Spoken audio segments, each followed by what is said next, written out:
Ahí estaba yo, parada en la puerta de la sala, viendo a mi hija Carmen ajustar el velo por milésima vez, cuando me dijo las palabras que me quebraron el corazón.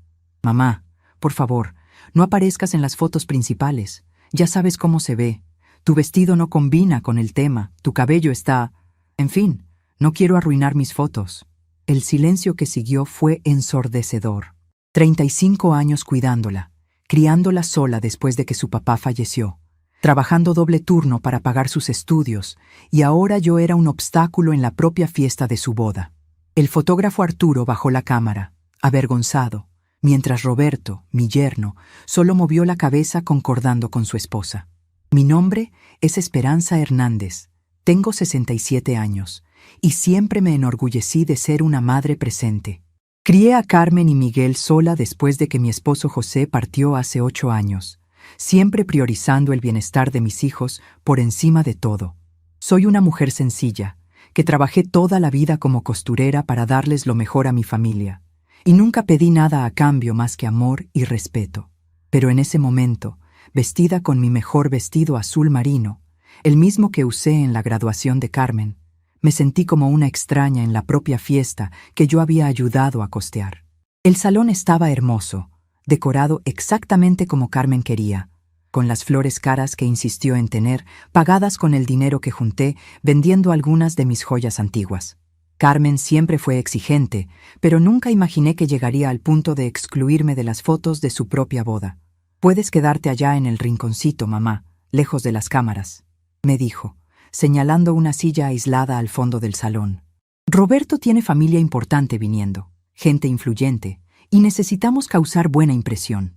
Mi hijo Miguel, que debería defenderme, solo desvió la mirada y murmuró algo sobre que Carmen está nerviosa con la boda.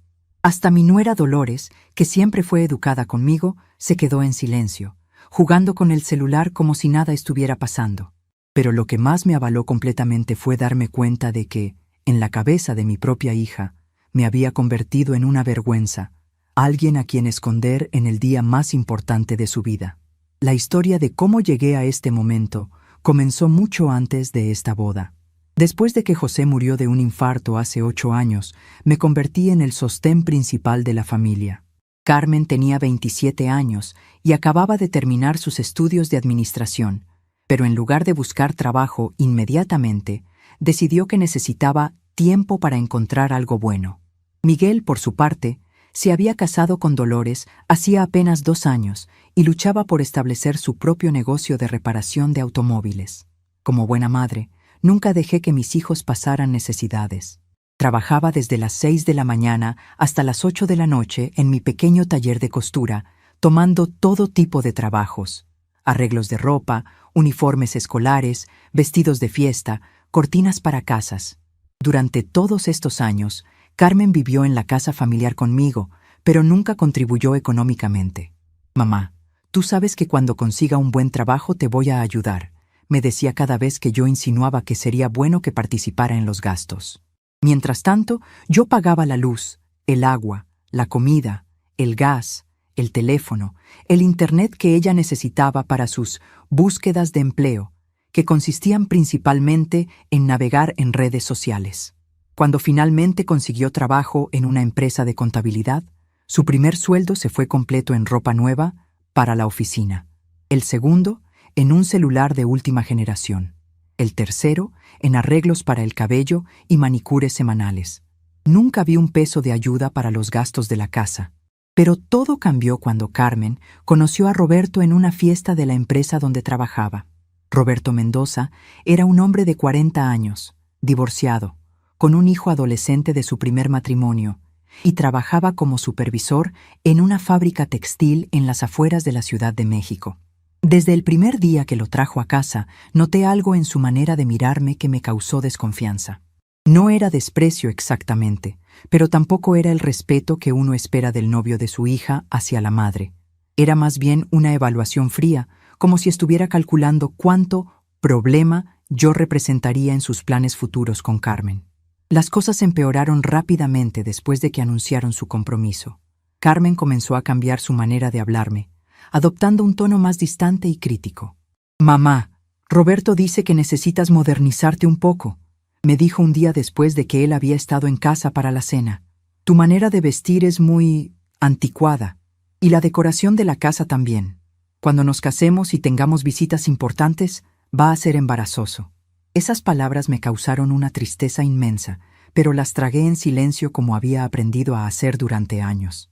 La casa donde habíamos vivido desde que Carmen era niña, la misma casa que José y yo compramos con tanto sacrificio, ahora era embarazosa a los ojos de mi hija. Roberto comenzó a visitar más seguido y cada vez se comportaba más como si fuera el dueño de la casa.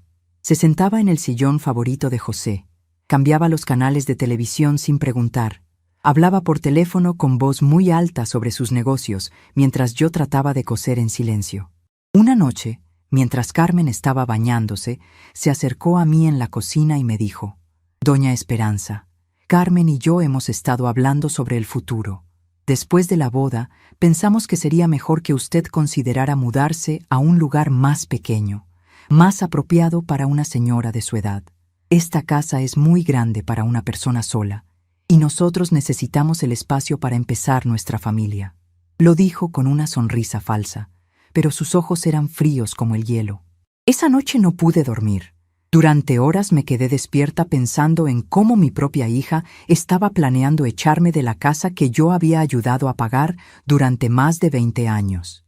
Al día siguiente confronté a Carmen sobre la conversación con Roberto. «Mamá, no es que queramos echarte», me dijo sin mirarme a los ojos. «Es solo que Roberto y yo necesitamos privacidad para construir nuestra vida juntos. Tú puedes encontrar un departamentito cómodo en alguna colonia bonita y nosotros te vamos a visitar seguido». Cuando le pregunté cómo pensaban que yo iba a pagar un alquiler con mi pensión de viudez y lo poco que ganaba cosiendo, se encogió de hombros y dijo: «Ya vas a ver que todo sale bien, mamá». Pero lo que más me avaló no fue la idea de tener que mudarme, sino la frialdad con que Carmen hablaba de mi futuro, como si yo fuera un mueble viejo que estorba y hay que guardar en la bodega. Durante los siguientes meses, mientras se planeaba la boda, me convertí en una extraña en mi propia casa.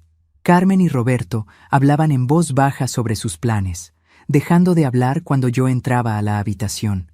Hacían citas para ver departamentos para después de la boda, sin incluirme en las conversaciones. Recibían visitas de los padres y hermanos de Roberto, quienes me trataban con una cortesía forzada, pero nunca me incluían realmente en las pláticas. El tema del dinero para la boda fue otra fuente de humillación constante.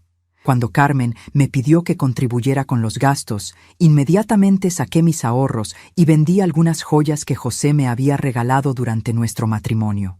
Contribuí con 50,000 pesos, una cantidad enorme para mis ingresos, pensando que mi hija apreciaría el sacrificio. Pero cada vez que Roberto hablaba sobre los gastos de la boda, se refería a nuestro dinero y nuestra inversión, como si mi contribución no existiera.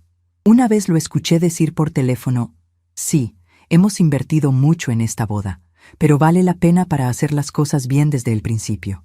Las semanas previas a la boda fueron las más solitarias de mi vida. Carmen estaba siempre ocupada con los preparativos, las despedidas de soltera, las citas con el fotógrafo, las pruebas del vestido. Cuando yo trataba de participar en las conversaciones sobre los arreglos, me respondía con frases cortantes como: «Ya está todo decidido, mamá», o «No te preocupes por eso». Llegué a sentir que mi única función era pagar las cuentas y mantenerme fuera del camino. Miguel, mi hijo, visitaba cada vez menos la casa, claramente incómodo con la tensión que se sentía en el ambiente. Dolores, mi nuera, trataba de ser amable, pero también mantenía cierta distancia, probablemente influenciada por las quejas constantes de Carmen sobre cómo yo no entendía las cosas modernas. La noche antes de la boda, mientras terminaba de arreglar mi vestido azul marino, el único vestido elegante que tenía y que había comprado hacía 3 años para la graduación de Carmen, mi hija entró a mi cuarto sin tocar la puerta. «Mamá, necesito hablar contigo sobre mañana», me dijo con un tono serio. «Roberto y yo hemos estado pensando, y creemos que sería mejor que no te sientes en la mesa principal. Ya sabes, vas a estar más cómoda con gente de tu edad». Cuando le pregunté qué gente de mi edad, me explicó que me habían asignado una mesa con algunos vecinos ancianos que apenas conocía y con la tía abuela de Roberto, una señora de 80 años que tenía problemas de audición. Pero Carmen, le dije, yo soy tu madre. ¿No debería estar en la mesa principal contigo? Su respuesta me causó un dolor que no sabía que existía. Mamá, la mesa principal es para los padres de los novios, no para... Bueno, tú entiendes. Roberto tiene a sus papás que van a estar ahí y yo... Bueno, papá ya no está, y tú... Simplemente no encajas con el ambiente que queremos crear. En ese momento entendí que, en la mente de mi hija, yo me había convertido en una fuente de vergüenza, alguien que no encajaba con sus nuevas aspiraciones sociales. Esa noche lloré en silencio, abrazando la almohada que había sido de José, preguntándome cómo había llegado a este punto. Recordé todos los sacrificios que había hecho. Las noches sin dormir cuando Carmen era bebé y se enfermaba. Las horas extras trabajando para pagarle clases particulares de inglés. Los vestidos bonitos que le compraba, aunque yo usara la misma ropa durante años. Las celebraciones de cumpleaños donde me endeudaba para darle todo lo que pedía. ¿En qué momento todo ese amor se había convertido en una carga que ella quería esconder? La mañana de la boda llegó con un cielo gris que parecía reflejar mi estado de ánimo. Me levanté temprano, me arreglé con cuidado, me puse mi vestido azul marino y un collar de perlas que había sido de mi madre.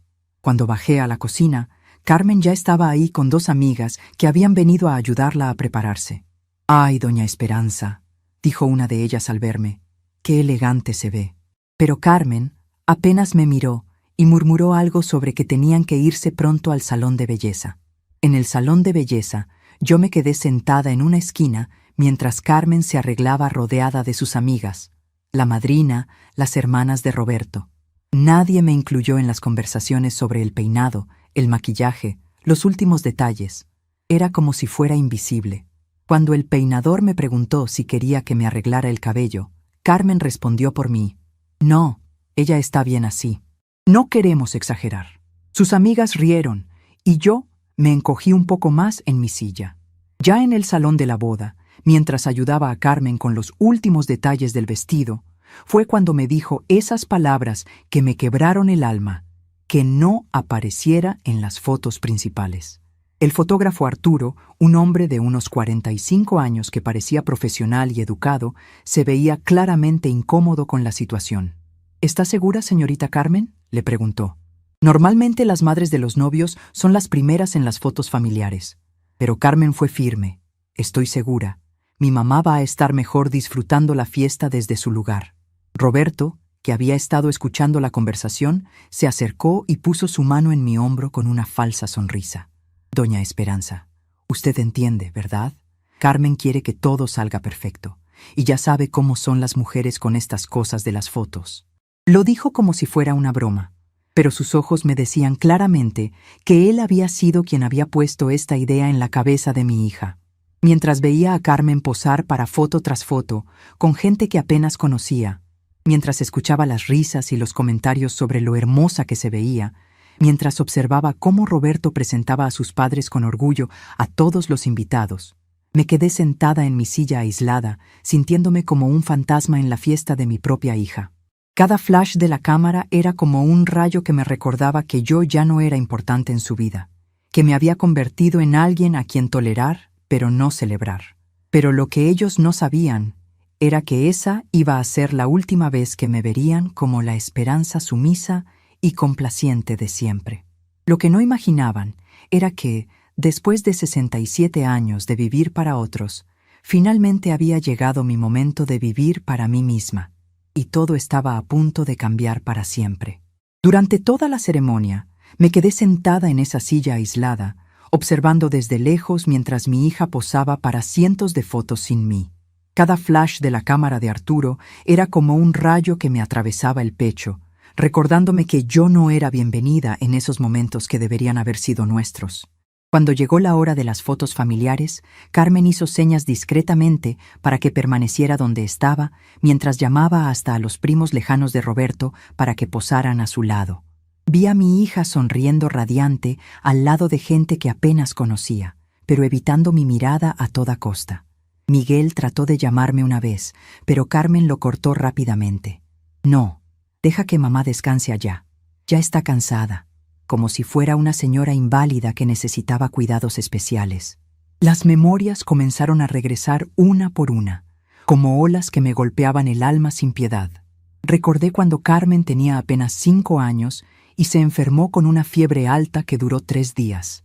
Pasé las noches enteras al lado de su cama en nuestro pequeño departamento de la colonia Roma Norte, haciendo compresas frías y cantando las canciones que más le gustaban hasta que se quedara dormida. En esa época yo era la persona más importante del mundo para ella.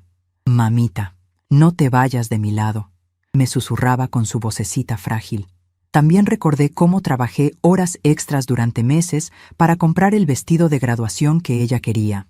Un modelo carísimo que había visto en el aparador de una boutique en Polanco. «Gracias, mamá. Eres la mejor del mundo», me había dicho ese día, abrazándome fuerte. Ahora, observándola reír con los invitados de Roberto, me pregunté cuándo exactamente había dejado de ser la mamá querida para convertirme en una carga en su vida. Mientras permanecía sentada en mi rincón olvidado, mi mente viajó hacia atrás, hacia los primeros años después de la muerte de José.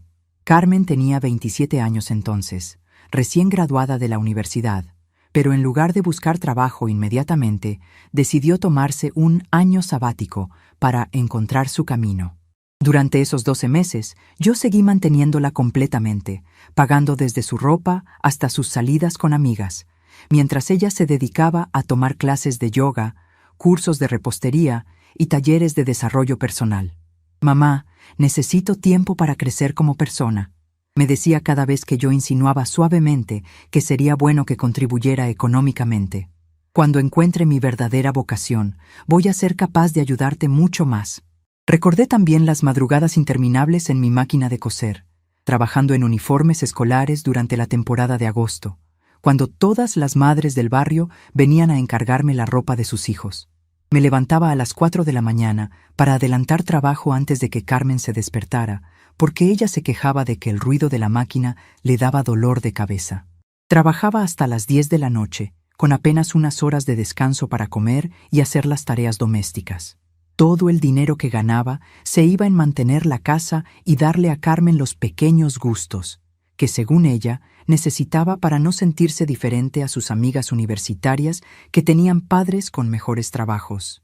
Durante el banquete, me colocaron en una mesa en el fondo del salón, junto con algunos vecinos ancianos que apenas conocía, y la tía abuela de Roberto, doña Mercedes, una señora de 80 años que tenía problemas de audición y que no paraba de preguntar «¿Qué dijo?», cada vez que alguien hablaba. Carmen pasó por mi mesa solo una vez durante toda la noche. Me dio un besito rápido en la mejilla y susurró: «Mamá, gracias por entender lo de las fotos. Sabes lo importante que es para mí que todo salga perfecto». Después de eso, regresó a la mesa principal, donde reía a carcajadas con los familiares de Roberto y subía foto tras foto a sus redes sociales, todas cuidadosamente editadas para no mostrar mi rincón olvidado. La soledad que sentí en esa fiesta fue mayor que todos los años que pasé viuda, porque allí estaba rodeada de mi propia familia y aún así me sentía completamente invisible. Miguel vino a visitarme 2 veces, pero siempre con prisa, alegando que Dolores lo estaba llamando para algo. La segunda vez que se acercó, noté que evitaba mirarme a los ojos. «Mamá, ¿estás bien?», me preguntó, pero antes de que pudiera responder completamente, ya estaba mirando hacia la mesa principal, donde Dolores le hacía señas para que regresara. «Carmen está un poco nerviosa con todo esto de la boda», murmuró como disculpa. «Ya sabes cómo se pone cuando quiere que todo sea perfecto». Pero las memorias más dolorosas llegaron cuando vi a Carmen bailar el vals con Roberto, rodeada de todos los invitados que los aplaudían y tomaban fotos con sus celulares. Recordé cuando ella tenía 15 años y yo le organicé una fiesta de quinceañera con el poco dinero que tenía ahorrado. No podía permitirme un salón elegante, así que decoré nuestra pequeña casa con flores de papel que hice yo misma, trabajando durante semanas en las tardes después de coser. Cociné toda la comida con ayuda de mi hermana Blanca, y aunque fue una fiesta sencilla, Carmen estaba radiante. «Mamá, es la fiesta más bonita del mundo», me había dicho esa noche, bailando conmigo en la sala mientras sonaba música de mariachi en la radio vieja. Ahora, 21 años después, yo no tenía ni siquiera un lugar en su vals de bodas. Durante la cena, mientras masticaba sin sabor el pollo en salsa verde que habían servido, recordé todas las noches que me quedé sin cenar para que Carmen pudiera llevarse almuerzo a la universidad. En esa época, el dinero apenas alcanzaba, y yo siempre me aseguraba de que mis hijos comieran bien, aunque eso significara que yo me conformara con tortillas y frijoles, o a veces solo con un café con leche y unas galletas. Carmen nunca se dio cuenta de estos sacrificios, o si se dio cuenta, nunca dijo nada. Para ella era natural que siempre hubiera comida en la mesa, ropa limpia en su closet, dinero para sus gastos personales. Cuando comenzó la música y las parejas salieron a bailar, me quedé sentada viendo cómo Carmen y Roberto danzaban rodeados de familiares y amigos. Roberto había invitado a muchos compañeros de trabajo y a su familia extendida, primos, tíos, sobrinos, que llenaban la pista de baile con alegría. Del lado de Carmen, apenas estábamos Miguel, Dolores, yo escondida en mi mesa del fondo, y dos amigas de la universidad que se veían claramente aburridas y que se fueron temprano alegando que tenían que trabajar al día siguiente. Me di cuenta de que, durante todos estos años que pasé enfocándome solo en proveer para mis hijos, nunca cultivé amistades propias. Nunca mantuve contacto con mi familia extendida. Nunca construí una vida social independiente. Fue en ese momento, viendo a mi hija celebrar su nueva vida sin mí, que comprendí realmente lo sola que estaba en el mundo. José había muerto hacía 8 años. Mis padres habían fallecido cuando Carmen y Miguel eran pequeños. Mis hermanos vivían en otros estados y apenas nos hablábamos por teléfono en Navidad. Las pocas amigas que tuve cuando era joven se habían ido perdiendo con el tiempo, porque siempre estaba demasiado ocupada trabajando y cuidando a mis hijos para mantener esas relaciones. Mi vida entera había girado alrededor de Carmen y Miguel, y ahora me daba cuenta de que había sido un error terrible. Cerca de las 11 de la noche, cuando ya la mayoría de los invitados mayores se habían ido y solo quedaban los jóvenes bailando música moderna que yo no conocía, decidí acercarme a Carmen para despedirme. La encontré en el baño, retocándose el maquillaje con sus amigas. «Carmen, mija, ya me voy a ir», le dije suavemente. «Está muy bonita tu boda». Ella se volteó hacia mí con expresión de sorpresa, como si hubiera olvidado completamente que yo estaba ahí. «Ah, sí, mamá. Gracias por venir. Que descanses». No me abrazó. No me agradeció por el dinero que había puesto para la fiesta. No me preguntó cómo me iba a ir a casa. Solo se volteó hacia el espejo y siguió aplicándose labial mientras sus amigas reían por algo que había dicho una de ellas. Miguel se ofreció a llevarme a casa, pero cuando llegamos al estacionamiento, su celular sonó. Era Dolores, diciéndole que Roberto quería presentarle a unos clientes importantes que habían llegado tarde a la boda. «Mamá, ¿te molesta si mejor pides un taxi? Es que esta es una oportunidad importante para conocer gente que puede ayudar a mi negocio». Le dije que no se preocupara, que yo me las arreglaría. Se fue corriendo de vuelta al salón sin siquiera asegurarse de que consiguiera transporte. Esperé 40 minutos en la banqueta afuera del salón hasta que llegó el taxi que había pedido por teléfono. Durante esa espera, vi a través de las ventanas del lugar cómo continuaba la fiesta sin mí, cómo Carmen y Roberto seguían bailando y riendo con sus invitados, cómo Miguel conversaba animadamente con los contactos de negocios de Roberto. Nadie notó mi ausencia. Nadie salió a preguntar si ya me había ido bien. Nadie se preocupó por verificar que llegara segura a casa. Durante el viaje de regreso a casa en ese taxi viejo que olía a cigarrillo, las lágrimas finalmente empezaron a caer. No eran lágrimas de tristeza solamente, sino también de coraje, de frustración acumulada durante años, de la amarga comprensión de que había educado a mis hijos para que me vieran como una fuente inagotable de recursos y cuidados, pero no como una persona que merecía amor y respeto. El taxista, un señor mayor llamado Joaquín, notó mi estado y me preguntó si estaba bien. «Vengo de la boda de mi hija», le dije, y él sonrió. «Qué bonito, señora. Debe estar muy feliz». No tuve corazón para decirle la verdad. Esa noche, sola en mi casa vacía, porque Carmen se había ido directamente de la boda al hotel donde pasaría su noche de bodas antes de partir hacia Cancún para la luna de miel, Me senté en la sala que había sido el centro de nuestra vida familiar durante tantos años. Me quité los zapatos que me habían lastimado los pies durante toda la noche. Me serví un vaso de agua, y por primera vez en décadas, no tuve que preocuparme por lavar platos de alguien más, por preparar la ropa de alguien más para el día siguiente, por asegurarme de que alguien más tuviera todo lo que necesitaba para estar cómodo. Fue en ese silencio absoluto, sentada en el sillón donde José y yo habíamos visto crecer a nuestros hijos, donde solíamos planear nuestro futuro juntos, que finalmente entendí que mi papel como madre había terminado años atrás, pero yo había seguido aferrándome a él porque era lo único que sabía hacer, la única identidad que tenía. Carmen ya no era la niña que necesitaba que yo le cantara para dormir cuando tenía fiebre. Miguel ya no era el adolescente tímido que buscaba mi consejo para todo. Ambos habían construido sus propias vidas, y en esas vidas yo no era una parte importante, sino apenas una obligación incómoda que toleraban. Caminé hacia mi cuarto, pasando por el que había sido el cuarto de Carmen durante tantos años. Ahí estaba su cama individual con el edredón rosa que ella había escogido cuando tenía 18 años y que nunca quiso cambiar. Ahí estaban sus libros de la universidad, ordenados en el estante que José había instalado cuando ella entró a estudiar administración.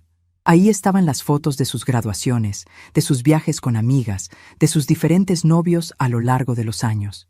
Pero no había ni una sola foto mía con ella en los últimos 5 años. Me detuve frente al espejo de mi tocador, el mismo espejo donde me había arreglado esa mañana con tanta ilusión, pensando que sería un día especial para recordar por siempre. La mujer que me devolvía la mirada se veía cansada, envejecida, con las mejillas manchadas del rímel que se había corrido con las lágrimas. Pero por primera vez en mucho tiempo, también vi algo más en esos ojos, una chispa de determinación que creía haber perdido para siempre. Esa noche no pude dormir.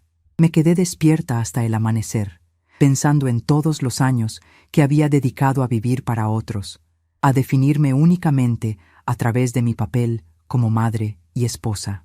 Pensé en los sueños que había tenido cuando era joven. Quería estudiar diseño de modas, quería viajar, quería conocer el mundo más allá de las fronteras de mi barrio, y cómo los había ido abandonando uno por uno para dedicarme completamente a mi familia. No me arrepentía de haber cuidado a mis hijos, pero sí me arrepentía de haberme perdido completamente a mí misma en el proceso. Cuando salió el sol y escuché a los vecinos comenzando sus rutinas matutinas, tomé una decisión que cambiaría todo. Ya no iba a seguir viviendo solo para hacer felices a personas que ni siquiera me respetaban. A los 67 años, finalmente había llegado mi momento de vivir para mí misma, y en ese momento, algo dentro de mí finalmente despertó. Los primeros días después de la boda, cuando Miguel me llamó preguntando por qué no había aparecido en casa para los almuerzos dominicales, le respondí simplemente que estaba ocupada cuidando de mi propia vida. Fue entonces cuando comencé a tomar decisiones que nadie esperaba. Primero, llamé al banco y cancelé la transferencia automática de 800 pesos mensuales que hacía a la cuenta de Carmen desde hacía 2 años. Dinero que enviaba religiosamente para ayudar con los gastos y que ahora me daba cuenta de que ella consideraba garantizado. Luego busqué los documentos de la casa donde Carmen había vivido antes de casarse, la misma casa que yo había puesto a su nombre como regalo anticipado de boda el año anterior. Descubrí que, legalmente, yo todavía tenía algunos derechos sobre la propiedad, ya que había pagado todas las mensualidades y ella aún no había hecho el traspaso definitivo. Durante la luna de miel de Carmen y Roberto en Cancún, organicé mi vida de una manera completamente nueva. Llamé a mi vecina Rosa, que siempre me había dicho que yo era demasiado buena con mis hijos, y le pregunté si conocía algún departamento pequeño para rentar en otra ciudad. «Esperanza, por fin despertaste a la vida», me dijo, y ese mismo día me mostró un lugar acogedor en Cuernavaca, a 1 hora y media de distancia, donde podría empezar de nuevo lejos de toda esa ingratitud. También busqué a un abogado para entender completamente mis derechos sobre la casa y confirmar que podía revocar la donación, ya que aún no había sido completamente legalizada. La transformación más importante, sin embargo, estaba sucediendo dentro de mí. Por primera vez en años, comencé a pensar en lo que yo quería, en lo que me hacía feliz, en lugar de vivir únicamente en función de mis hijos. Decidí que no limpiaría más la casa donde Carmen había vivido, no cocinaría más sus comidas favoritas, no contestaría más llamadas innecesarias donde solo se quejaba de problemas que yo no podía resolver. Durante su luna de miel, me mudé a mi nuevo departamento en Cuernavaca y comencé una vida completamente diferente. Cada día que pasaba, sentía una ligereza que no experimentaba desde hacía años, como si finalmente me hubiera quitado un peso enorme de los hombros. El proceso de mudanza fue más liberador de lo que había imaginado. Mientras empacaba mis cosas en la casa donde había vivido durante más de 20 años, me di cuenta de cuántas de mis pertenencias habían sido desplazadas por las cosas de Carmen a lo largo de los años. Mi máquina de coser había sido relegada al rincón más pequeño de la sala porque Carmen necesitaba espacio para su escritorio de computadora. Mis libros de cocina y novelas románticas habían sido guardados en cajas en el closet porque Carmen dijo que se veían anticuados en la sala. Hasta mi sillón favorito, donde José y yo solíamos ver las telenovelas en las noches, había sido cambiado por un sofá moderno que Carmen escogió porque se veía más elegante para cuando viniera Roberto. Mientras doblaba mi ropa para guardarla en las maletas, encontré el vestido azul marino que había usado en la boda, todavía colgado en mi closet como un recordatorio silencioso de la humillación que había vivido. Por un momento consideré tirarlo a la basura, pero luego decidí conservarlo, no como símbolo de dolor, sino como recordatorio de que nunca más permitiría que alguien me hiciera sentir invisible en mi propia vida. Lo guardé en el fondo de mi maleta, junto con las fotos de José y los pocos recuerdos que realmente me importaban. Durante esas semanas de mudanza silenciosa, también comencé a hacer llamadas que había estado posponiendo durante años. Contacté a mi hermana Blanca, que vivía en Guadalajara y con quien apenas hablaba por teléfono en Navidad. Esperanza, qué sorpresa escucharte, me dijo cuando le conté que me estaba mudando. Siempre me pregunté por qué te habías encerrado tanto en tu mundo. José era un buen hombre, pero después de que murió, parecía que solo existían tus hijos para ti. Su honestidad me avaló, pero también me ayudó a entender que otras personas habían notado cómo me había perdido a mí misma sin darme cuenta. También llamé a Guadalupe, mi antigua compañera de trabajo de la fábrica textil donde trabajé antes de casarme con José. Hacía más de 15 años que no hablábamos, pero cuando le expliqué mi situación, me invitó a visitarla en Cuernavaca. Esperanza, aquí hay un grupo de señoras que se reúnen los martes para hacer manualidades y platicar. Te va a caer muy bien conocer gente nueva que no te conozca como la mamá de fulano, sino como tú misma. Esa conversación me emocionó de una manera que no esperaba. La idea de ser conocida por mi propia personalidad, no solo por mi papel como madre, me llenó de una esperanza que hacía años no sentía. El día que entregué las llaves de mi nueva casa en Cuernavaca, el administrador del edificio, un señor mayor llamado Aurelio, me preguntó si tenía familia cerca. No, le respondí, y esa es exactamente la razón por la que escogí este lugar. Él sonrió con comprensión. Señora Esperanza, muchas personas de nuestra edad vienen aquí buscando paz. Va a ver que se va a sentir muy bien. Su amabilidad simple me recordó que existía gente en el mundo que podía tratarme con respeto sin conocer toda mi historia. Mientras Carmen y Roberto disfrutaban su luna de miel en las playas de Cancún, subiendo fotos constantes a redes sociales de sus cenas románticas y sus paseos en lancha, yo estaba construyendo en silencio una nueva vida. Compré muebles sencillos pero cómodos para mi departamento. Un sofá pequeño de color beige, una mesa de comedor para 2 personas, una cama individual con un colchón firme que me ayudaría con los dolores de espalda que había desarrollado por tantos años, inclinándome sobre la máquina de coser. Por primera vez en décadas, cada decisión de decoración fue completamente mía, sin tener que consultar con nadie sobre colores, estilos o presupuestos.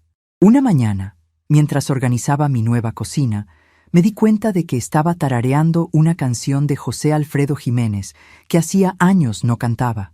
José solía decir que yo tenía una voz bonita y me pedía que le cantara mientras él se afeitaba en las mañanas.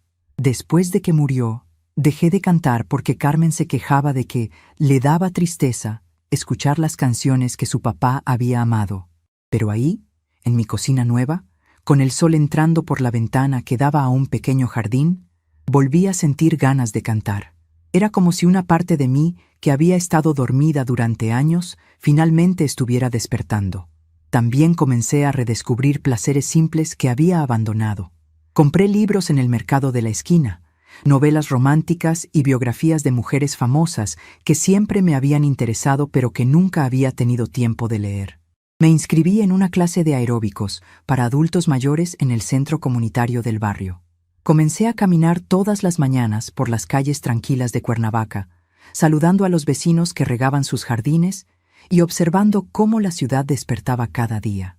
Estas actividades me llenaban de una satisfacción que no había experimentado en años. Pero la decisión más importante la tomé una tarde, mientras revisaba todos los documentos legales de la casa que había regalado a Carmen. Llamé al licenciado Martínez, el abogado que me había ayudado con los trámites originales, y le expliqué mi situación. «Señora Hernández, entiendo perfectamente lo que me está diciendo», me dijo después de escuchar toda la historia.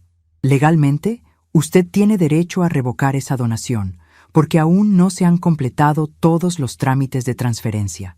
Su hija tendría que devolver la propiedad o compensarla económicamente por el valor que usted invirtió».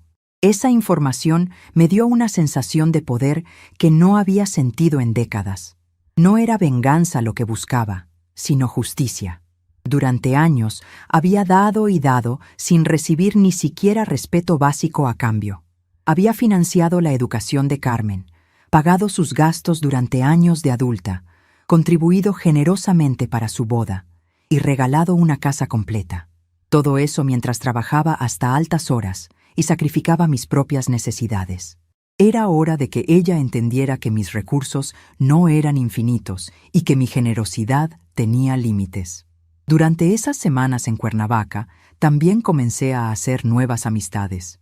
En la clase de aeróbicos conocí a Consuelo, una viuda de 70 años que había enviudado 3 años atrás y que, como yo, había tenido que reconstruir su vida después de dedicar décadas a cuidar a otros. «Esperanza», me dijo después de nuestro primer café juntas.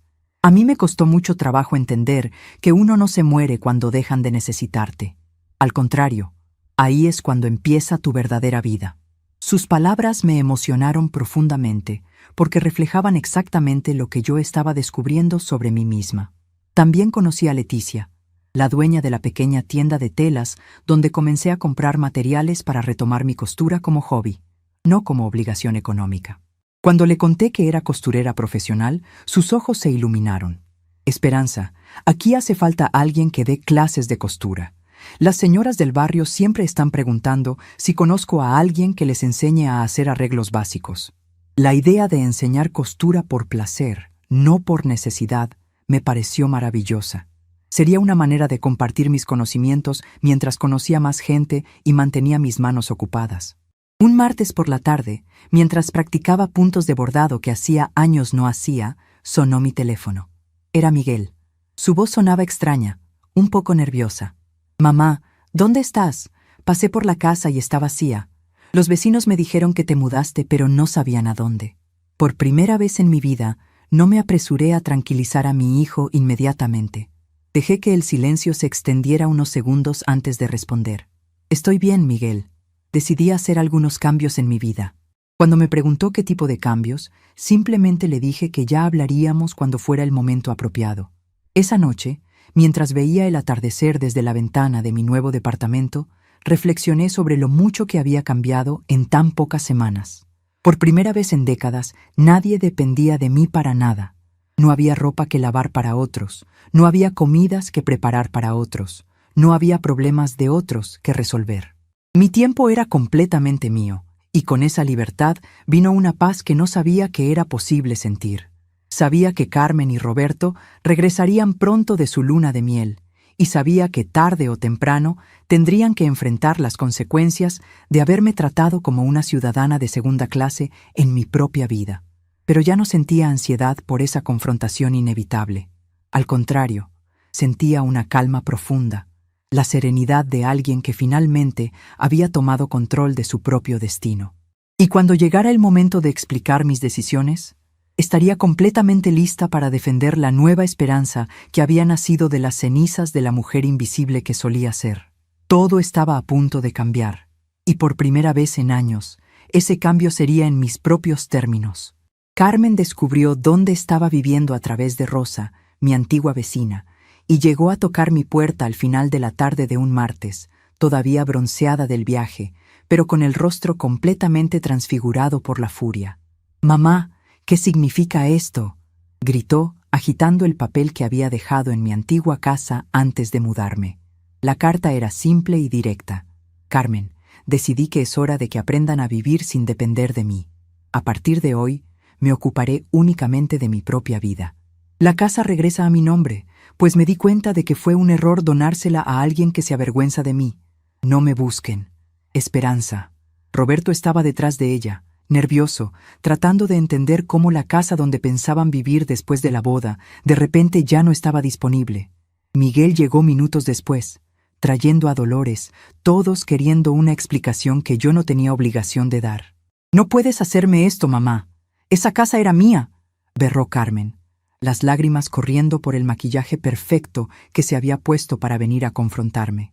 Contaba con ella para después del matrimonio. Ya habíamos planeado nuestra vida ahí. ¿Y el dinero que me dabas cada mes antes de la boda? ¿Cómo vamos a pagar las cuentas ahora?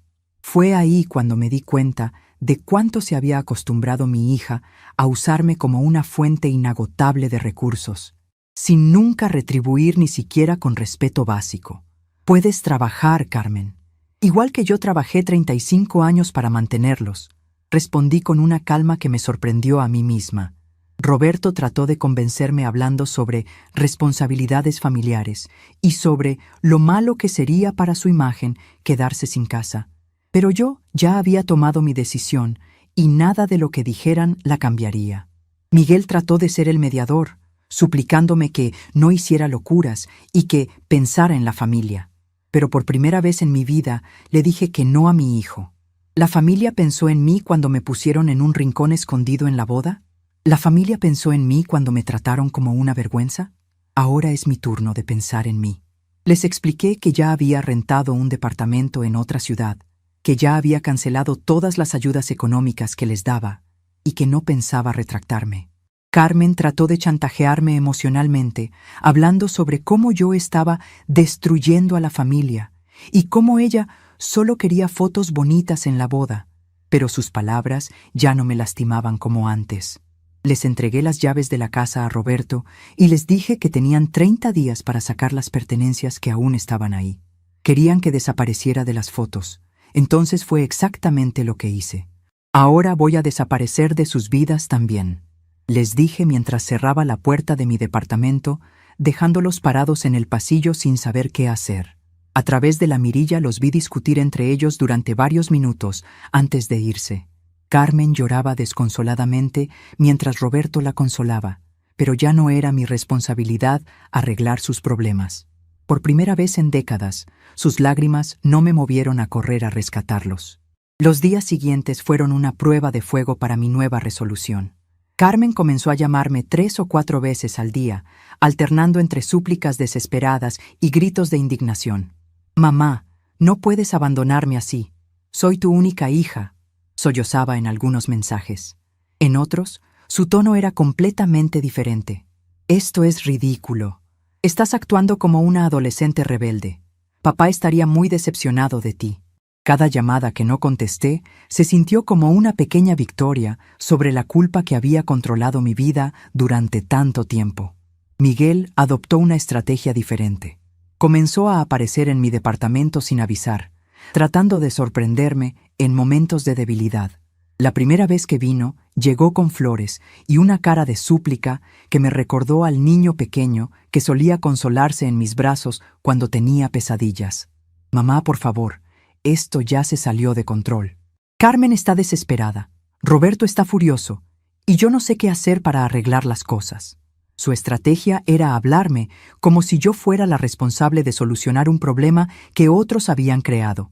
Exactamente la dinámica familiar que había decidido romper. «Miguel», le dije con firmeza, «tú y Carmen son adultos que pueden resolver sus propios problemas. Yo ya resolví los míos. Roberto intentó el enfoque más directo. Una tarde llegó solo a mi departamento, sin Carmen ni Miguel, con una actitud que pretendía ser conciliadora, pero que no podía ocultar su desesperación. Doña Esperanza, entiendo que se haya molestado por lo de las fotos. Carmen se puso nerviosa y cometió un error. Pero hay que ser razonables. Nosotros ya habíamos hecho planes con esa casa. Ya habíamos empeñado nuestra palabra con el arrendador del departamento donde vivíamos. Lo escuché en silencio, sirviéndole un café que él apenas tocó, y cuando terminó su discurso le dije: Roberto, durante 2 años les di 800 pesos mensuales sin que me los pidieran. Pagué 50,000 pesos de su boda sin que me los agradecieran. Les regalé una casa sin que me respetaran. ¿Sabe qué recibí a cambio? Un rincón escondido en su celebración. Ahora ustedes van a tener que aprender a vivir como la gente normal, con lo que ganan. Su cara cambió completamente cuando se dio cuenta de que yo no estaba actuando por impulso emocional, sino por una decisión firme y bien pensada. Pero doña Esperanza, nosotros contábamos con su apoyo. Carmen siempre me dijo que usted era una persona en la que se podía confiar. Su comentario me causó una risa amarga que me sorprendió incluso a mí. Roberto, confiar significa que alguien va a estar ahí cuando lo necesites, no que va a estar ahí para que abuses de ella. Ustedes confundieron mi generosidad con debilidad, y esa confusión les va a costar caro. Durante esas semanas de presión constante de mi familia, me aferré a las nuevas rutinas y amistades que había construido en Cuernavaca como a un salvavidas. Las clases de aeróbicos con Consuelo se volvieron mi refugio de cordura. Ella había pasado por algo similar con sus propios hijos años atrás y me daba consejos prácticos para mantener mi resolución. Esperanza, los hijos siempre prueban los límites de sus padres. Si tú cedes ahora, van a aprender que solo tienen que presionarte lo suficiente para salirse con la suya. Sus palabras me dieron la fortaleza que necesitaba durante los momentos más difíciles.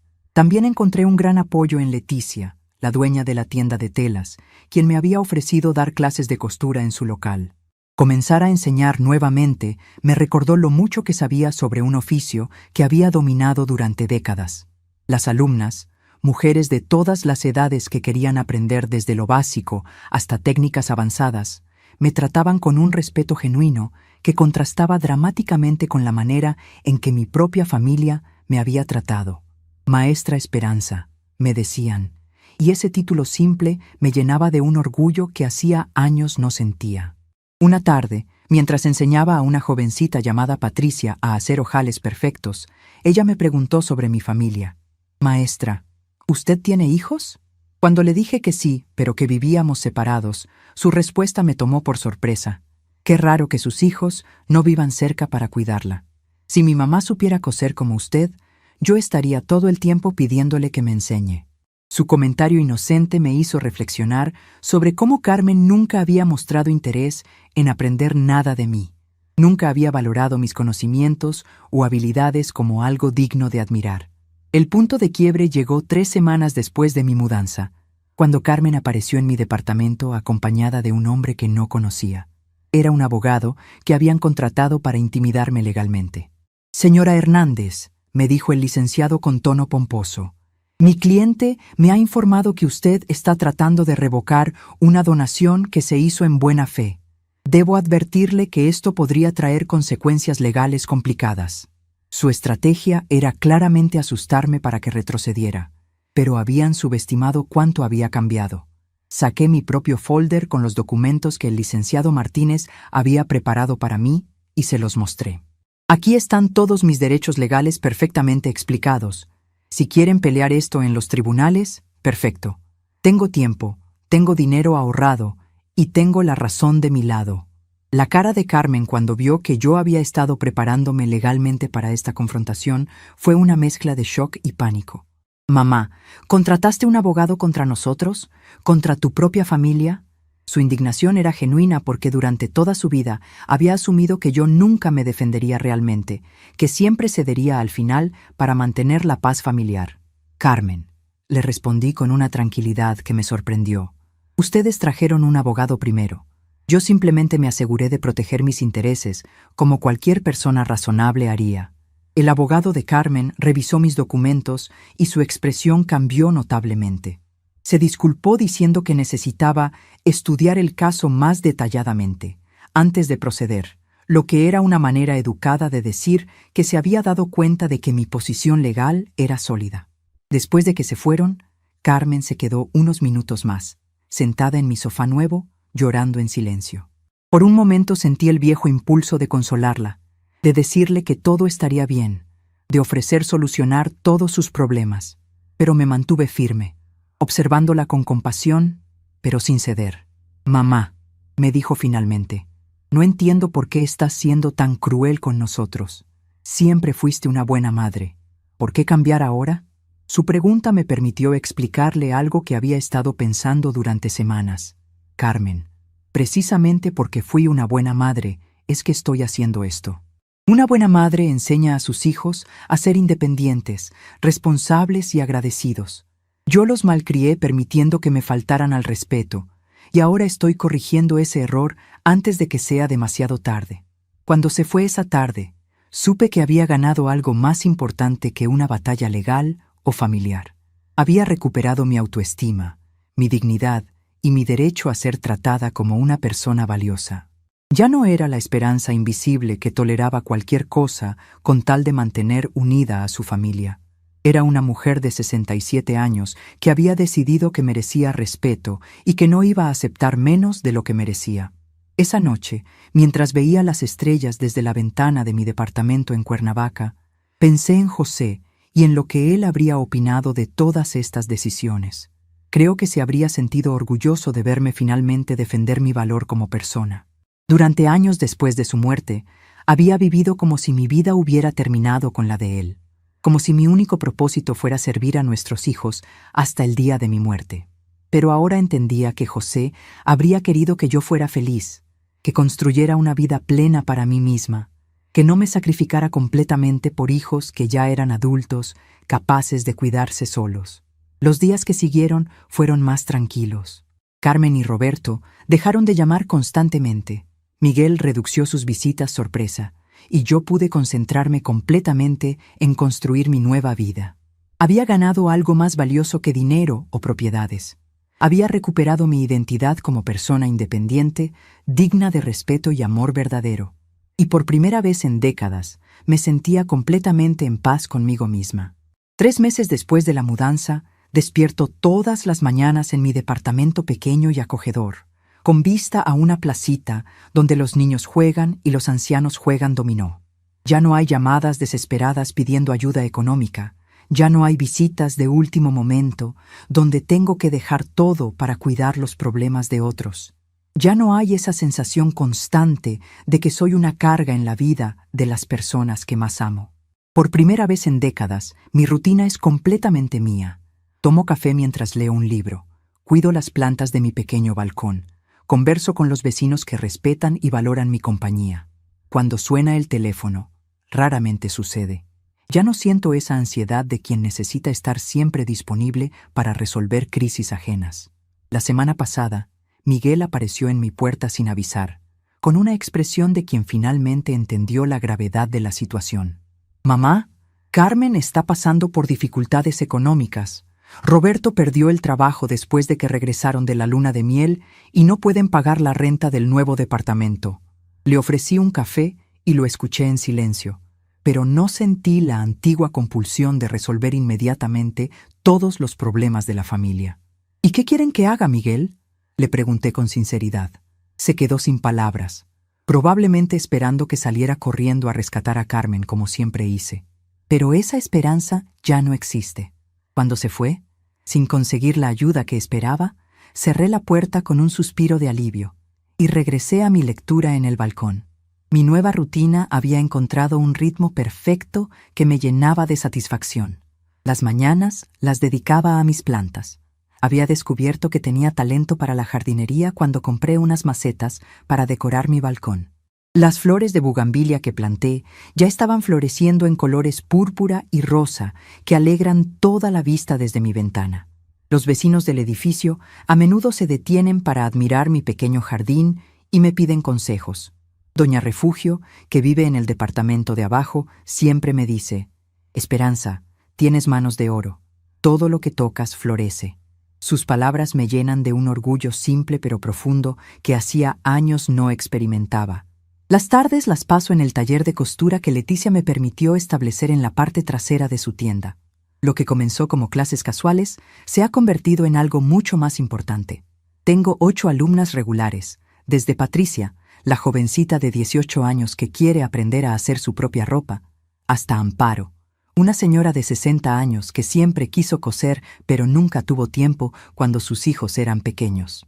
Cada martes y jueves, el pequeño espacio se llena de risas, conversaciones y el sonido reconfortante de las máquinas de coser. Por primera vez en mi vida, mi conocimiento es valorado y respetado por personas que genuinamente quieren aprender de mí. La transformación más profunda ha sido en mi manera de relacionarme conmigo misma.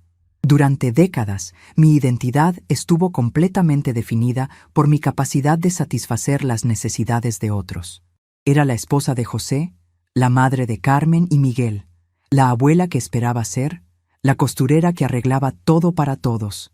Ahora, por primera vez, soy simplemente Esperanza, una mujer con gustos propios, opiniones propias, tiempo propio. He descubierto que me gusta leer biografías de mujeres valientes, que disfruto caminar temprano en la mañana cuando la ciudad está despertando, que tengo talento para enseñar y paciencia para explicar las cosas difíciles. Ayer recibí una llamada de Carmen, la primera en 2 meses. Dejé que sonara hasta que se fue al buzón de voz. Más tarde escuché el mensaje. Era una petición de disculpas mezclada con súplica por ayuda, hablando sobre cómo había entendido el error y cómo quería conversar para resolver todo. Borré el mensaje sin un ápice de culpa. No es que no ame más a mis hijos, pero finalmente aprendí que amar no significa anularse completamente por el otro. Mientras tanto, aquí en la placita, una señora llamada Aurora Sandoval se ha convertido en mi compañía para los tés de la tarde, y por primera vez en años tengo conversaciones donde no soy tratada como una obligación, sino como una amiga querida. Aurora es una viuda de 70 años que se mudó a Cuernavaca después de que sus hijos la convencieran de vender su casa grande en la Ciudad de México. Al principio pensé que había tenido una experiencia similar a la mía, pero pronto descubrí que sus hijos la habían tratado con respeto durante todo el proceso, consultándola sobre cada decisión y asegurándose de que se sintiera cómoda con el cambio. Esperanza, me dijo una tarde mientras tomábamos té de manzanilla en su pequeño jardín. Mis hijos me dijeron que querían que yo tuviera una vida más tranquila, no que desapareciera de sus vidas. Su historia me ayudó a entender que lo que viví no era normal ni inevitable, sino el resultado de haber permitido durante años que me faltaran al respeto. Conocer a Aurora también me mostró cómo podrían haber sido las cosas si hubiera educado a mis hijos de manera diferente. Sus hijos la llaman cada domingo para platicar. La visitan una vez al mes para pasar el día juntos, la incluyen en las decisiones importantes de la familia, y cuando necesita algo, se lo ofrecen como un favor que se hace con amor, no como una obligación incómoda. ¿Cómo les enseñaste a tratarte así?, le pregunté una tarde. Esperanza, creo que nunca les permití que confundieran mi amor con mi disponibilidad total. Desde chicos, aprendieron que mamá tenía límites, necesidades propias, y una vida además de ellos. Las tardes que paso con Aurora en su jardín, o las mañanas que ella viene a admirar mis bugambilias, me dan una perspectiva completamente nueva sobre cómo pueden ser las relaciones familiares saludables. No son dramáticas ni llenas de sacrificios extremos, sino simplemente respetuosas, cariñosas y equilibradas. Viendo su ejemplo, entiendo que es posible ser una buena madre sin desaparecer como persona, y es posible amar profundamente a los hijos sin permitir que abusen de ese amor. Mi relación con la soledad también ha cambiado completamente. Durante los primeros años después de la muerte de José, la soledad me aterrorizaba. Llenaba cada momento con actividades para Carmen y Miguel, con trabajos de costura, con cualquier cosa que me evitara estar sola conmigo misma. Ahora he descubierto que la soledad elegida es completamente diferente a la soledad impuesta. Cuando decido pasar una tarde leyendo en mi balcón, cuando elijo caminar sola por las calles tranquilas de Cuernavaca, Cuando me siento a bordar mientras escucho música que me gusta, esos momentos están llenos de paz, no de tristeza. También he comenzado a escribir en un cuaderno que compré en el mercado local. No es un diario exactamente, sino más bien reflexiones sobre esta nueva etapa de mi vida. Escribo sobre las cosas pequeñas que me traen alegría, el sabor del café que preparo exactamente como me gusta, la satisfacción de ver a Patricia dominar una técnica de costura difícil, la tranquilidad de no tener que preocuparme por las necesidades y dramas de otros. Escribir me ha ayudado a procesar todo lo que ha cambiado y a valorar realmente esta nueva libertad que he conquistado. Hace 2 semanas, mientras caminaba por el centro de Cuernavaca, me encontré con una señora mayor que estaba llorando en una banca del parque. Se llamaba Elena y estaba pasando por una situación similar a la que yo viví. Sus hijos la habían convencido de vender su casa para invertir el dinero en algo mejor, pero después se habían quedado con todo y la habían dejado viviendo en un cuarto pequeño en la casa de uno de ellos, donde se sentía como una intrusa. No sé qué hacer, me lloraba. Son mis hijos, no puedo abandonarlos. Le conté mi historia, y por primera vez, verbalizar todo lo que había pasado desde una posición de fortaleza me hizo darme cuenta de cuánto había crecido. Ayudar a Elena me dio una perspectiva nueva sobre mi propia experiencia. Le sugerí que buscara asesoría legal, que considerara opciones de vivienda independiente, que valorara su derecho a ser tratada con dignidad. Verla tomar sus primeras decisiones para recuperar su autonomía me recordó lo valiente que había sido mi propia transformación. No había sido fácil romper con décadas de patrones familiares tóxicos, pero había sido necesario para salvar lo que quedaba de mi vida. La semana pasada tuve una experiencia que me confirmó que había tomado las decisiones correctas. Estaba en el mercado comprando verduras cuando escuché a una señora mayor regateando agresivamente con un vendedor por unos tomates. Mi hija dice que no puedo gastar más de 20 pesos en tomates, le explicaba al vendedor, claramente avergonzada. Si no, se enoja conmigo y me dice que soy una gastona. Observándola, vi un reflejo de quien yo había sido, una mujer mayor pidiendo permiso para gastos básicos, controlada por hijos adultos que habían confundido su responsabilidad filial con dominación. Me acerqué y le compré los tomates que quería, no como caridad, sino como un gesto de solidaridad entre mujeres que merecen dignidad. Anoche, mientras preparaba mi cena simple, pero satisfactoria, unos huevos rancheros que hice exactamente como me gustan, con salsa picante y frijoles refritos. Reflexioné sobre todos los años que cociné pensando únicamente en los gustos de otros. Carmen no soportaba la comida picante, así que yo nunca cocinaba con chile. Miguel prefería la carne bien cocida, así que yo siempre cocinaba de más, aunque a mí me gustara menos hecha. José quería tortillas de harina, aunque yo prefería las de maíz. Durante décadas, ni siquiera sabía cuáles eran mis propias preferencias culinarias, porque nunca me había dado permiso de explorarlas. Ahora, cada comida que preparo es exactamente como a mí me gusta. Es un placer simple pero profundo que simboliza toda mi transformación. Finalmente tengo derecho a mis propias preferencias, a mis propios gustos, a mi propia vida. A veces sonrío sola, pensando en lo mucho que tardé en descubrir que merecía ser tratada con cariño y respeto. Pero también me siento agradecida de haber llegado a esta comprensión a los 67 años. En lugar de nunca haberla alcanzado.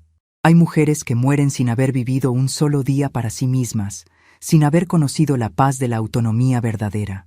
Yo tuve la suerte de despertar a tiempo para disfrutar esta nueva etapa de mi vida. Esta mañana, mientras regaba mis bugambilias y escuchaba los sonidos de la ciudad despertando, pensé en José y en cómo él habría visto esta nueva versión de mí. Creo que se habría sentido orgulloso de verme finalmente vivir plenamente, de verme florecer como las plantas de mi balcón. Durante años creí que honraba su memoria sacrificándome por nuestros hijos, pero ahora entiendo que la mejor manera de honrar nuestro amor es vivir con la dignidad y la alegría que él siempre quiso para mí. Que mis hijos aprendan, tarde o temprano, que el amor verdadero no se demuestra con sacrificios extremos, sino con respeto mutuo, y que cualquier persona que lea esta historia entienda que nunca es demasiado tarde para reclamar el derecho a una vida propia, digna y plena. El mes pasado recibí una llamada inesperada que me hizo reflexionar sobre todo lo que había cambiado en mi vida. Era de Dolores, mi nuera, quien nunca antes me había llamado directamente. Su voz sonaba diferente, más madura, menos distante. Suegra Esperanza, me dijo usando un título que hacía meses no escuchaba. Quería hablar con usted sobre algo importante. Me contó que había estado pensando mucho en lo que había pasado en la familia y que se había dado cuenta de que ella también había participado en el trato injusto que recibí. Nunca defendí a usted cuando debía hacerlo, admitió con voz quebrada. Siempre pensé que era mejor no meterme en problemas familiares, pero ahora entiendo que el silencio también es una forma de complicidad. Su llamada me sorprendió porque Dolores siempre había sido la más silenciosa en todos los conflictos familiares. Durante años había asumido que su silencio significaba que estaba de acuerdo con Carmen y Roberto, pero ahora me daba cuenta de que tal vez había estado luchando internamente con la situación. Dolores, le dije suavemente, agradezco tu honestidad, pero no necesitas sentirte culpable por las decisiones que otros tomaron. Hablamos durante más de 1 hora, y por primera vez desde que la conocía, tuvimos una conversación real, de mujer a mujer, no de suegra a nuera, cumpliendo roles familiares obligatorios. Durante nuestra conversación, Dolores me contó algo que me avaló profundamente. Miguel había estado muy deprimido desde que me mudé a Cuernavaca, y había comenzado a cuestionar muchas cosas sobre su relación con la familia. Suegra, Miguel me dice que se siente culpable porque nunca aprendió a valorarla como debía. Dice que siempre creyó que usted estaría ahí sin importar cómo la tratáramos, y que ahora se da cuenta de lo egoísta que fue eso. Sus palabras me causaron sentimientos contradictorios. Por un lado, sentí una satisfacción amarga al saber que mis acciones habían tenido el impacto que esperaba. Por otro lado, como madre, todavía me dolía saber que Miguel estaba sufriendo. ¿Qué quiere Miguel de mí?, le pregunté directamente a Dolores. No quiere nada, suegra. Solo quiere que sepa que entiende por qué se fue y que respeta su decisión aunque le duela. Esa respuesta me sorprendió. Durante todos estos meses había esperado que Miguel tarde o temprano viniera con súplicas o ultimátums, pero aparentemente había llegado a una comprensión madura de la situación. Dolores, le dije antes de colgar, dile a Miguel que yo también lo amo, y que precisamente porque lo amo, tomé estas decisiones. Un día, cuando él sea mayor, entenderá completamente por qué era necesario. Esa conversación con Dolores me hizo reflexionar sobre las complejidades de las relaciones familiares y sobre cómo mis decisiones habían afectado a todos, no solo a Carmen y Roberto. Me di cuenta de que Miguel, quien siempre había sido el mediador silencioso de la familia, probablemente había sufrido durante años viendo los conflictos pero sin saber cómo manejarlos. Su silencio no había sido indiferencia, sino incapacidad para confrontar situaciones difíciles. Aunque esto no excusaba su comportamiento pasado, me ayudó a entender que cada persona en la familia había tenido sus propias luchas internas. 2 semanas después de la llamada de Dolores, algo inesperado sucedió. Estaba en mi clase de costura cuando Patricia, mi alumna más joven, me dijo: «Maestra Esperanza, mi mamá quiere conocerla. Le he contado tanto sobre usted que dice que debe ser una mujer muy sabia». Esa tarde conocí a Gabriela, la madre de Patricia, una mujer de 45 años que trabajaba como secretaria en una oficina gubernamental. Durante nuestra conversación, Gabriela me contó que había estado teniendo problemas con su propia madre, quien se había vuelto muy dependiente emocionalmente después de enviudar. «Señora Esperanza», me dijo, «mi mamá quiere que yo resuelva todos sus problemas, desde los más grandes hasta los más pequeños. No puede tomar ninguna decisión sin consultarme, y se molesta terriblemente si no estoy disponible inmediatamente cuando me necesita». Escuchando su historia, me di cuenta de que estaba viendo el otro lado de la moneda familiar. Así como Carmen había abusado de mi disponibilidad, la madre de Gabriela estaba creando una dependencia tóxica que agotaba emocionalmente a su hija. Le conté a Gabriela sobre mi propia experiencia, pero desde la perspectiva de alguien que había aprendido la importancia del equilibrio. Gabriela, tanto los padres como los hijos tienen que aprender que el amor no significa dependencia total. Tu mamá tiene que desarrollar su propia autonomía emocional, Y tú tienes que aprender a poner límites amorosos, pero firmes. Nuestra conversación se extendió durante horas, y al final, Gabriela me pidió si podía traer a su madre para que habláramos. Creo que necesita escuchar de alguien de su edad que la independencia no significa abandono. La semana siguiente conocí a Ofelia, la madre de Gabriela, una mujer de 72 años que había enviudado hacía 3 años y que efectivamente se había vuelto excesivamente dependiente de su hija. Durante nuestra conversación, reconocí en ella muchos de los miedos que yo había tenido después de la muerte de José. El terror a la soledad, la sensación de que sin el papel de cuidadora no tenía valor, la creencia de que los hijos debían compensar la pérdida del esposo. «Ofelia», le dije suavemente, «entiendo perfectamente lo que sientes, porque yo también pasé por eso, pero déjame contarte lo que aprendí». Le conté sobre mi propia transformación, sobre cómo había descubierto que la soledad elegida era diferente a la soledad impuesta, sobre la satisfacción de desarrollar nuevas habilidades y amistades a nuestra edad. Más importante, le expliqué cómo mi excesiva dependencia de mis hijos había terminado dañando nuestras relaciones. Los hijos necesitan sentir que somos fuertes e independientes para poder respetarnos como adultos, le dije. Cuando nos volvemos cargas emocionales, aunque sea sin intención, perdemos su respeto y nuestro propio valor. Ofelia lloró mucho durante nuestra conversación, pero eran lágrimas de comprensión, no de resistencia. Al final de la tarde, se comprometió a buscar actividades propias en su comunidad y a trabajar en desarrollar su independencia emocional. «Esperanza», me dijo antes de irse, «nunca había pensado que yo también tenía derecho a una vida propia a mi edad. Siempre creí que después de los 70, el único papel que nos quedaba era ser abuelas y madres necesitadas». Su comentario me recordó lo revolucionario que había sido mi propio despertar.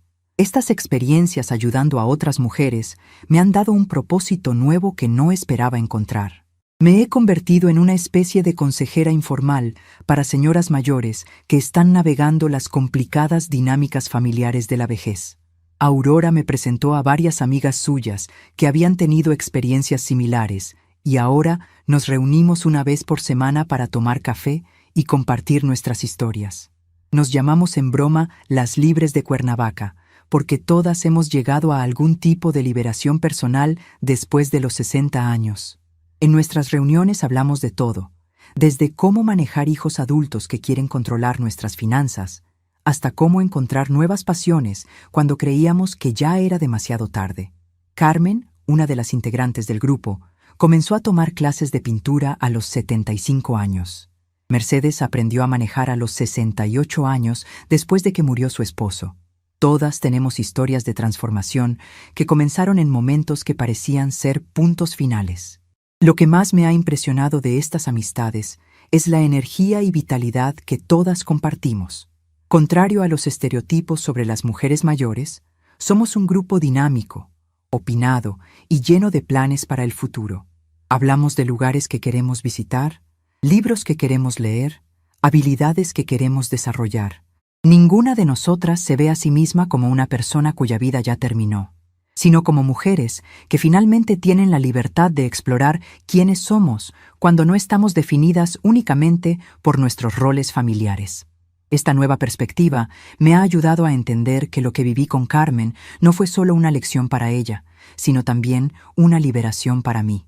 Durante décadas había creído que mi valor como persona dependía de cuánto podía sacrificar por otros. Ahora entiendo que el verdadero valor viene de vivir auténticamente, de mantener límites saludables y de demostrar que el amor maduro incluye el respeto mutuo.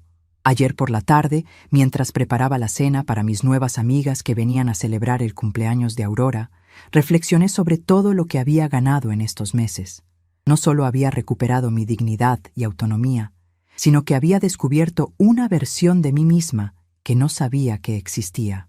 La esperanza de 77 años es más fuerte, más sabia y más auténtica que la esperanza de cualquier otra época de su vida.